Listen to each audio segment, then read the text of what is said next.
వి gold trusted gold buyers మీరు తాకట్టు పెట్టిన బంగారాన్ని విడిపించి ఈ రోజు ఉన్న మార్కెట్ ధరకు కొనబడును.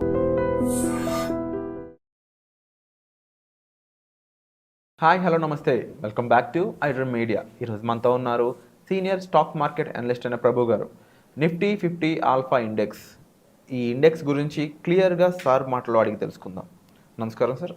నమస్తే అండి. సార్, ఈ నిఫ్టీ 50 ఆల్ఫా ఇండెక్స్ అనేది ఎక్కువ మంది బాగా క్యూరియస్గా మారుస్తుందన్నమాట. ఎందుకు అంత క్యూరియస్ అవుతున్నారు ఆడియన్స్ అనేవాళ్ళు? ఈ నిఫ్టీ 50 ఆల్ఫా ఇండెక్స్ అనేది ఏ విధంగా ఉంది, దీని గురించి కాస్త ఎలాబొరేషన్ ఇస్తారా? ఇప్పుడు నిఫ్టీలో ప్రతి ఫండ్స్ కూడా ఏఎంసీలు కూడా నిఫ్టీ ఫండ్స్ అంటాయి, నిఫ్టీ 50, బ్యాంక్ నిఫ్టీ ఫండ్ అలా పెడతాయి. సో డిఫరెంట్ ఫండ్స్, ఒక్కొక్క దాంట్లో ఒకటే ఉండాలి, ఒకటి సేమ్ ఫండ్ డిఫరెంట్ ఉండడానికి లేదు. అట్లా అని కొత్త ఫండ్స్ అంటే కొత్తగా ఏమొస్తాయి, కొత్త రావాల్సిందే. ఇప్పుడు మిడ్ క్యాప్ ఒకటి, స్మాల్ క్యాప్ ఒకటి ఇలా ఉంటాయి. సో అట్లా అన్నప్పుడు ఈ ఆల్ఫా అనేది ఎట్లా క్రియేట్ అవుతుందంటే, ఇప్పుడు నిఫ్టీ ఇండెక్స్ ఫండ్ పర్సంటేజ్ ఇచ్చినప్పుడు సేమ్ ఇన్వెస్టర్స్ ముగ్గురు ఒకేసారి పెట్టినప్పుడు డిఫరెంట్ రిటర్న్స్ వస్తున్నాయి ఎట్లా అనేది దాన్ని బట్టి ఉంటుంది. అంటే తీసుకునే డిసిషన్ బట్టి ఉంటుంది. సపోజ్ XYZ ఉంటే Xకి 12%, వాళ్ళకి Yకి 18%, మిగతానికి 20%, జడ్కి 20% అనుకోండి. ఎందుకు ఆ డిఫరెన్స్ వస్తుంది? ఆ డిఫరెన్స్ ఏంటి? నిఫ్టీతో కంపేర్ చేసుకున్నప్పుడు ఆ డిఫరెన్స్ ఫస్ట్ దానికి చేసుకున్నప్పుడు 12% అనుకున్నాం అనుకోండి, 12 నుంచి మనకు నిఫ్టీ 15 ఉంటే ఆ 3% డౌన్లో ఉన్నట్లు లెక్క. సో మోర్ దెన్ నిఫ్టీ కంటే ఎక్కువ వచ్చినప్పుడు దాన్ని ఆల్ఫా అని మనం చెప్పుకోవచ్చు ఒక రకంగా, ప్లస్ ఆర్ మైనస్.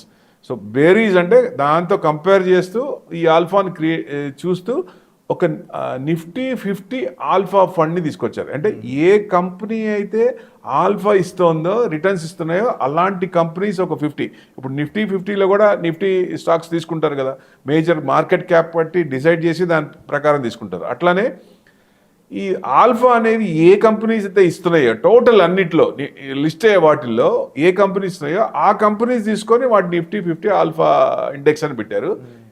అంటే రీసెంట్గానే దాదాపుగా ఒక కోటక్ బ్యాంక్ ఒకటే లాస్ట్ ఎప్పుడో 3 years 4 years అయింది. మిగతా బ్యాంకులన్నీ మీకు మేజర్ చూస్తే టాటా ఉంది, బంధన్ ఉంది, మ్యాక్స్ లైఫ్, HDFC, బజాజ్, వీళ్ళందరూ కూడా స్టార్ట్ చేశారు. మిగతా అందరూ కూడా దీన్ని స్టార్ట్ చేసే అవకాశాలు ఎక్కువ ఉన్నాయి. సో ఆల్ఫా ఎక్కువ ఇచ్చినప్పుడు రిటర్న్స్ కూడా ఎక్కువ ఉంటాయి కాబట్టి మనం లాంగ్ టర్మ్ పెట్టుకొని ఇట్లాంటి ఫండ్స్లో పెట్టుకుంటే డెఫినెట్గా రిటర్న్స్ వచ్చే అవకాశాలు ఉంటాయి. అదిగాక ఏంటంటే మేజరు మార్కెట్ ఫ్లరిష్ అవుతున్నప్పుడు స్మాల్ మిడ్ క్యాప్లో పెడతారు. మళ్ళీ మార్కెట్ కొంచెం డల్గా ఉన్నప్పుడు, కొంచెం డౌన్ ట్రెండ్ ఉన్నప్పుడు లార్జ్ క్యాప్స్ వస్తాయి. లార్జ్ క్యాప్స్లో ఏంటంటే మీకు నిఫ్టీలో ఎక్కువ మామూలు బేస్ రిటర్న్స్ వచ్చే అవకాశాలు ఉంటాయి కాబట్టి దానికి మార్కెట్ కండిషన్స్ ప్రకారం షఫుల్ చేస్తూ ఉంటారు. డెఫినెట్గా ఇది అంటే మార్కెట్ పడుతున్నప్పుడు మేజర్గా పెద్ద డిఫరెన్స్ రాకపోయినా ఆల్రెడీ ఆల్ఫా తీసుకొని ఉంటుంది కాబట్టి పెద్ద డౌన్ ట్రెండ్లో పెద్ద మైనస్ కాదని ఉద్దేశం. రిటర్న్స్ కూడా మంచిగానే ఉంటాయి. ఫ్యూచర్లో ప్రతి ఒక్కళ్ళు దీన్ని చూసుకొని దీంట్లో ఇన్వెస్ట్మెంట్ చేయడం ఉత్తమం. ఎందుకంటే ఎవరైతే ఫ్రెషర్స్ ఉన్నారో, మార్కెట్ గురించి అవగాహన లేదు అన్నవాళ్ళు ఒక్కొక్క ఫండ్లో, ఇప్పుడు నిఫ్టీ ఫండ్లో ఒకటి పెట్టచ్చు, బ్యాంక్ నిఫ్టీలో ఒకటి పెట్టచ్చు, లేకపోతే ఈ మిడ్ క్యాప్లో ఒకటి పెట్టచ్చు. అట్లా తీసుకున్నప్పుడు, ఎందుకంటే ముగ్గురు ఉన్నప్పుడు సపోజ్ ఒక్కొక్కళ్ళకి 10,000 పెట్టినప్పుడు ఒక ఆయన ఏం చేస్తాడు, డైరెక్ట్గా ఒకే దాంట్లో నిఫ్టీలోనే పెడితే ఆ Nifty AMC he may not be more active.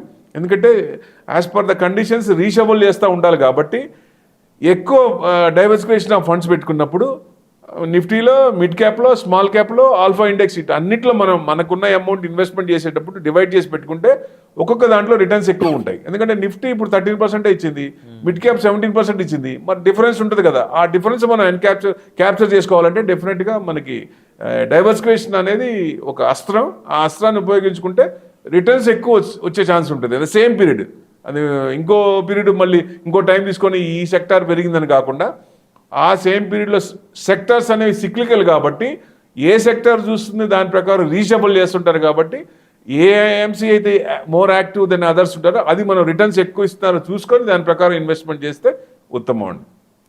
And ఇది ఎలా ఫైండ్ అవుట్ చేయడం సార్? రిటర్న్స్ ఎలా ఇస్తుంది అనేది ముఖ్యంగా ఫైండ్ అవుట్ చేయడం చాలా కష్టంగా అనిపిస్తూ ఉంటుంది అంటారు చాలామంది అనలిస్టులకు సైతం. హెవీ రీసెర్చ్ అనేది వెనకాలతో ఉండాలి. ప్రోడక్ట్ ఓరియంటెడ్గా ఏమున్నాయి, సర్వీస్ ఓరియంటెడ్గా ఏమున్నాయి, ఏ ప్రోడక్ట్ ఎంత ఫిట్ అవుతుంది, కస్టమర్ బేస్ దేనికి బాగా క్రియేట్ అవుతుంది, B2B లేని ఉన్నాయి, B2C లేని ఉన్నాయి, ఇలా చాలా డిఫరెంట్ రీసెర్చ్ అనేది వెళ్తూ ఉంటుంది కదా, హౌ ఇట్ గోస్ అంటారు.